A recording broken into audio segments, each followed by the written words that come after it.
નમસ્કાર વિદ્યાર્થી મિત્રો, તમારું હાર્દિક સ્વાગત છે પેશન એજ્યુકેશનમાં. આજે આપણે અંગ્રેજી વિષયનો ગ્રામરનો topic the simple present tense એટલે કે સાદો વર્તમાનકાળ વિશે સમજીશું. સાદો વર્તમાનકાળ કોને કહેવામાં આવે છે? સાદો વર્તમાનકાળ શું છે? આપણે નોર્મલી એમને વિચારીએ કે ભાઈ સાદો વર્તમાનકાળ છે શું? તો સાદો વર્તમાનકાળ એટલે કે સનાતન સત્ય ઘટનાઓ કે જે કોઈ આપણે ડેઇલી રૂટીનમાં કામ કરતા હોય, આપણી ટેવ હોય, કુટેવ હોય, આવું બધું દર્શાવવા માટે સાદા વર્તમાનકાળનો ઉપયોગ કરવામાં આવે છે. તો એનો યુઝ કઈ રીતે થાય એ જોઈએ. તો પહેલાં તો આપણે જોઈએ કે ટુ બીના ક્રિયાપદમાં સાદો વર્તમાનકાળ. આ તમને અહીંયા રૂલ્સ આપેલા છે. રૂલ્સ પહેલાં સમજી લઈએ એટલે ત્યાર પછી સરળતાથી તમે સાદો વર્તમાનકાળ સમજી શકો છો. તો પહેલાં ટુ બી એટલે કે આપણે નોર્મલી બોલીએ છીએ કે આઈ એમ a doctor, I M a teacher.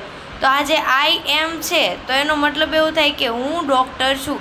પછી અમુક જગ્યાએ આપણે જોયું તો ચાલુ વર્તમાનકાળમાં પણ એમિઝારનો ઉપયોગ થાય છે, પણ એ એમિઝાર અને એમાં બંનેમાં ડિફરન્ટ છે. આમાં એમિઝાર પછી આઈએનજી વાળું ક્રિયાપદ આવતું નથી. આ એમિઝાર ખુદ એક આઈએનજી ક્રિયાપદ દર્શાવે છે. જેમ કે આઈ એમ અ ટીચર, હું ટીચર છું. યુ આર ડૉક્ટર, તમે ડૉક્ટર છો. હી ઇઝ પેશન્ટ, તે દર્દી છે. તો આવું બધું છે, છું, છીએ, આવું બધું દર્શાવે તો એને સાદો વર્તમાનકાળ કહેવામાં આવે છે. એ જ રીતે ટુ હેવ અને હેઝના રૂપો. તો હેવ અને હેઝમાં પણ એમ આઈ હેવ અ પેન, મારી પાસે પેન છે. He has a good bicycle, તેની પાસે સારી સાયકલ છે. શી હેઝ અ બુક, તેની પાસે પુસ્તક છે. તો આ બધા સાદા વર્તમાનકાળના રૂપો કહેવાય છે કે જેમાં ક્રિયાપદ નથી હોતું, એમનેમ જ દર્શાવે છે. ત્યાર પછી હવે જોઈએ કે અહીંયા ક્રિયાપદ સાદા વર્તમાનકાળનું કઈ રીતે હોય છે.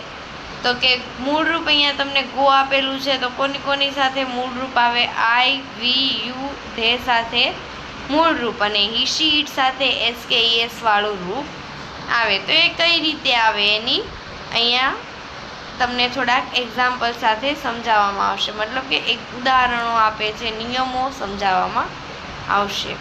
રોજિંદા અથવા તો ટેવવશ થતી ક્રિયા દર્શાવવા માટે સાદા વર્તમાનકાળનો ઉપયોગ થાય છે. અહીંયા તમને રાઇટનું આપેલું છે કે આઈ રાઇટ, હું લખું છું, અમે લખીએ છીએ. તો આમાં તમે જોઈ લો રાઇટ કોની સાથે આવે? આઈ, વી, યુ, ધે સાથે રાઇટ અને હી, શી, ઇટ સાથે રાઇટ્સ. ત્યાર પછી એના નિયમો આપેલા છે કે સાદા વર્તમાનકાળને અંગ્રેજીમાં સિમ્પલ પ્રેઝન્ટ ટેન્સ કહેવામાં આવે છે. આ કાળનો ઉપયોગ રોજ થતી ક્રિયાઓ, ટેવરૂપી થતી ક્રિયાઓ, વૈજ્ઞાનિક અને ગણિતની સત્ય બાબતો બતાવવા તેમજ સનાતન સત્ય બાબતો દર્શાવવા માટે આ કાળનો ઉપયોગ કરવામાં આવે છે. આ કાળમાં કરતા પછી મુખ્ય ક્રિયાપદ વપરાય છે. જો ત્રીજો પુરુષ એક વચન હોય એટલે કે હી, શી, ઇટ હોય અથવા તો કોઈ વ્યક્તિનું નામ હોય તો ક્રિયાપદનું એસ કે ઈએસ પ્રત્યય લગાવવામાં આવે છે. આ કાળમાં ઓલવેઝ એટલે કે હંમેશા, નેવર કદી નહીં, ઓફટન વારંવાર, સમટાઈમ કોઈક વાર, in the morning, in the evening, hardly, every day, daily, every વગેરે જેવા શબ્દો દર્શાવવામાં આવે છે.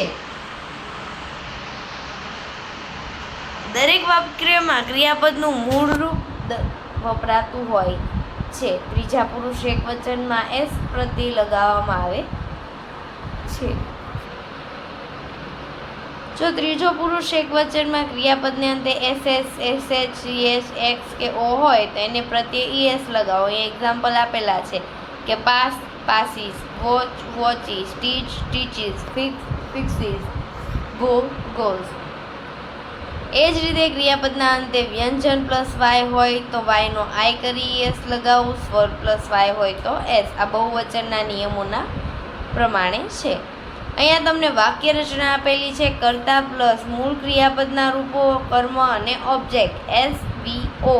યાદ રાખવું હોય તો કોઈ પણ વાક્ય રચના આ રીતે જ હોય છે. એસ, વી, ઓ સબ્જેક્ટ, વર્બ, ઓબ્જેક્ટ. હું સવારમાં ચા પીઉં છું. I take T in the morning. અમે સાંજે ક્રિકેટ રમીએ છીએ. We play cricket in the evening. તું મને ધિક્કારે છો, યુ હેટ મી. તે દર રવિવારે તાજા શાકભાજી લાવે છે. He brings fresh vegetable every Sunday. અહીંયા તમે એના એક્ઝામ્પલ જુઓ તો ઘણા બધા એક્ઝામ્પલ આપેલા છે, જેમાં આઈવી યુથ સાથે મૂળરૂપ અને બાકી બધા સાથે એસ કે એસ. અહીંયા પ્રિયા આપેલું છે તો પ્રિયા સાથે કુક્સ. માયા છે તો માયા સાથે સેન્ડ્સ. એવી રીતે આપેલા છે. ત્યાર પછી ઇન્ટ્રોગેટિવ સેન્ટેન્સ. ઇન્ટ્રોગેટિવ સેન્ટેન્સ એટલે કે પ્રશ્નાર્થ વાક્ય. સાદા વર્તમાનકાળને જો પ્રશ્નાર્થમાં ફેરવવું હોય તો ડુ ડઝનો ઉપયોગ કરવામાં આવે છે. તો કોની સાથે ડુ અને કોની સાથે ડઝ? તો પહેલાં તો આઈ સાથે ડુ, વી સાથે ડુ, યુ સાથે ડુ, હી શી ઇટ સાથે ડઝ અને ધે સાથે ડુ. જે આપણે આગળ તમને આગળના જે 10 એક્ઝામ્પલ છે નોર્મલ વાક્યના, સાદા વાક્યના, એનો અહીંયા તમને પ્રશ્નાર્થ આપેલું છે. ડુ કે ડઝ હોય એ પહેલાં આવી જાય. જે કર્તાને ધ્યાનમાં રાખી ડુ ડઝ લેવાનું, એ પહેલાં લખ નાખવાનું. ત્યાર પછી ક્રિયાપદનું મૂળ રૂપ અને બાકીનું સેન્ટેન્સ લખવું અને ક્વેશ્ચન માર્ક. ત્યાર પછી નેગેટિવ સેન્ટેન્સ, નકાર વાક્ય. એમાં સહાયકારક ક્રિયાપદ તરીકે ડુ ડઝ અને નોટનો ઉપયોગ કરવામાં આવે છે.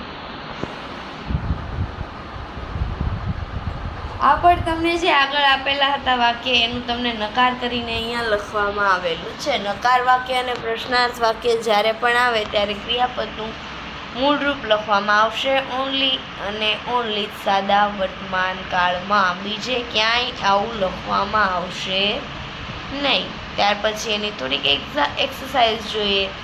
અહીંયા તમને એક્સરસાઇઝ આપેલી છે જે તમારે જાતે કરવાની રહેશે. જો તમે આ એક્સરસાઇઝ જાતે કરવી હોય તો તમને આ એક્સરસાઇઝનો અથવા તો આની સિવાયની બીજી કોઈ એક્સરસાઇઝની PDF મળી રહેશે. તો કોમેન્ટમાં જરૂરથી જણાવજો જો એક્સરસાઇઝ વધારે જોતી હોય તો. Thank you for watching. જો તમને આ મારો વિડીયો પસંદ આવ્યો હોય તો મારી ચેનલને જરૂરથી લાઇક, સબસ્ક્રાઈબ અને કોમેન્ટ કરી આપજો, જેથી આગળના વિડીયો સરળતાથી તમને મળતા રહે. અને કંઈ પણ ડાઉટ હોય તો કોમેન્ટમાં જરૂરથી બતાવજો, જેથી આગળનો વિડીયો તમારા ડાઉટ સોલ્વ કરવા માટે બનાવવામાં આવશે. Thank you for watching.